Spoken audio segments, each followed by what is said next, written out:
Agora vamos falar de literatura, apesar desse ambiente bem musical. Nós estamos no Camarote Chevrolet e eu convido vocês para um bate-papo com a escritora Ilana Casoy, isso mesmo. Ela é parente do Boris, certamente, né? Que você vai ver nesse bate-papo. E a especialidade dela é a literatura com foco na criminologia. Veja só. A temática, a partir desse momento do assunto, da pauta de literatura do programa de hoje, é como a vida, ou crime, ou livros e filmes se entrelaçam no contexto da vida, no enredo da vida. A gente está aqui com uma especialista, que é a Ilana Casoy, ela que é criminóloga e escritora, e o Enéas Barros, que é um autor, escritor piauiense, que tem também essa temática de fatos da vida que inspiram livros. Eu queria saber como é que você começou essa história, Ilana. São casos que pontuam a sua história, o seu trabalho? Era um hobby estudar sobre crimes, leitura policial, e de repente eu tirei um ano sabático, achei que dava um livro, mas o livro me levou à vida real. Comecei a entrar em casos para colaborar, ou com a polícia, ou com o Ministério Público, ou com a defesa, ou com a perícia. E aí começa uma carreira e os livros contam essas histórias.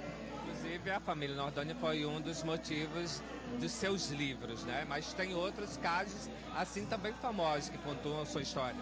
Tem. Eu escrevi o júri do caso Nardoni, escrevi a perícia do caso Richthofen, toda a história de polícia, e escrevi sobre muitos assassinos em série brasileiros que eu entrevistei, e eu tento levar para as pessoas conhecerem um pouco desse outro lado, né? Esse lado tão trágico e tão difícil que a gente enfrenta todos os dias, que é a violência. O seu trabalho te ajuda bastante na descrição desses textos, dessa história. Você vai além do que os documentos comprovam. Eu vou além, porque quem quer saber uma resposta tem que saber o que pergunta. Então envolve muito estudo de outros casos, estudos científicos e técnicos, porque o que dá uma boa resposta é sempre uma boa pergunta. Olha só, a Ilana está aqui no Piauí para uma homenagem, não deixa de ser, ao nosso escritor com essa temática dos crimes, que é o Enéas. Hoje, lançamento de novas edições. Inês, como é escrever sobre essa temática no Piauí, um estado de tradição, de Nordeste, onde os crimes ainda parecem cada vez mais fortes? O Piauí é um celeiro de situações para você criar, né? Então, aliás, o Brasil inteiro. E eu sempre tenho aquele lema do Leão Tolstói: se queres ser universal, escreve sobre tua aldeia, né? Então o que eu faço é isso: eu encontro situações que clamam pela curiosidade popular. São situações que despertam essa curiosidade, como é o caso do motorista Gregório, é o caso da menina vampiro, é o caso de uma paixão que aconteceu na época da construção da igreja de São Benedito. Então tudo isso foi transformado em romance, para facilitar o entendimento da história, para facilitar a leitura e para criar uma memória do Estado, porque eu acho importantíssima a memória.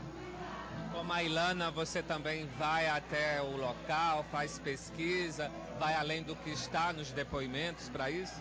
É verdade, porque a pesquisa é a coisa mais fundamental que existe no processo. Por exemplo, o caso da menina vampiro, o livro 1550, eu entrevistei mais de 50 pessoas, entre familiares, policiais, juízes, promotores, advogados, pessoas que atuaram na... Então, você vai montando essa estrutura de romance para, quando você escrever, começar a desenvolver a verve literária, né? Você tem informação suficiente para criar a história. Olha só, na palestra da Ilana, ela traça um verdadeiro perfil do serial killer, do criminoso comum. Como foi estudar isso ao longo do tempo? É sempre difícil, é um caminho que a gente enfrenta histórias muito dolorosas, muito impressionantes, e as pessoas perguntam muito como que eu aguento. Eu não sei como que eu aguento, mas eu acho que quem aguenta tem que fazer para deixar um registro histórico, que é para aqueles que não aguentam poderem estudar.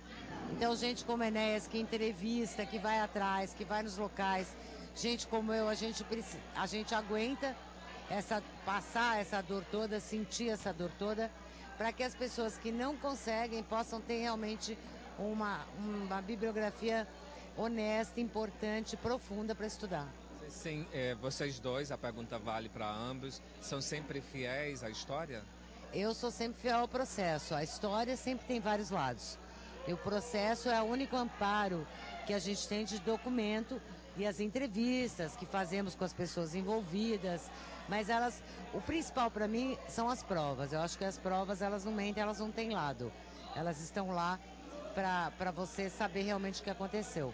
O nome do meu último livro é esse. É de uma investigação também, né? Tudo isso do processo. Com certeza. O nome do último livro, não à toa, é A Prova e a Testemunha. Eu acho que a prova é a grande chave da história. Ok, Enéas, eu já estou curioso para saber o que vem aí pela frente. Hoje foi o lançamento das novas edições de livros. Vem mais projetos, mais trabalhos aí com essa temática?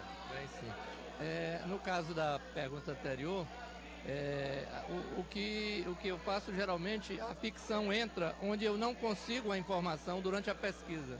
Então eu crio situações que não afetam o fato original, mas servem para compor uma... Coloca no lugar do crime? Pois é, aí você tem que penetrar lá. Sherlock Holmes de volta. Pois não é? Agora eu estou trabalhando um romance sobre tráfico de drogas. E Teresina está vivendo uma situação muito delicada em relação ao tráfico de drogas. E hoje acredito que mais de 80% dos presos das penitenciárias são por tráfico de drogas. Então eu estou criando uma história que se passa em Teresina, num determinado distrito, e as situações são bastante interessantes e o livro já está quase pronto. Mais ficção agora, ou não? Não, quer dizer, é uma ficção, mas ele é baseado em fatos reais. E você, o que vem pela frente? Eu vi uns documentários na sua palestra.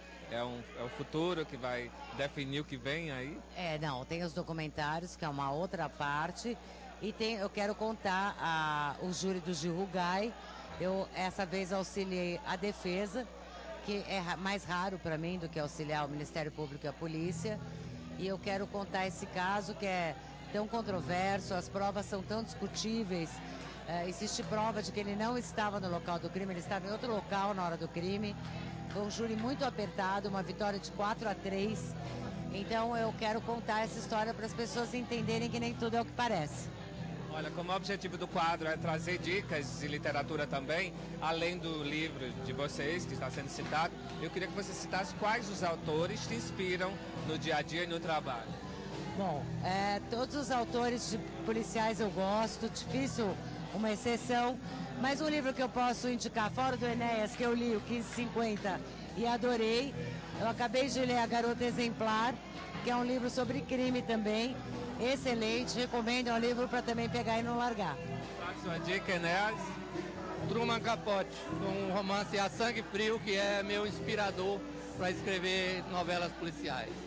Olha, acho que de repente pode surgir um trabalho conjunto aí, né? A 4 mãos. Quem sabe o futuro, né? Ok, Ilana, bem-vinda ao Piauí, tá? Obrigada pela oportunidade de estar aqui com vocês. Ok, então gostou do bate-papo? Então, você vê os livros, o crime influenciando na literatura e às vezes acontece o inverso também, não é? Não é verdade? A vida é sempre inesperada, né? Algum caso assim? Eu já trabalhei em vários casos reais e é bem difícil, é mais difícil ainda do que escrever sobre eles.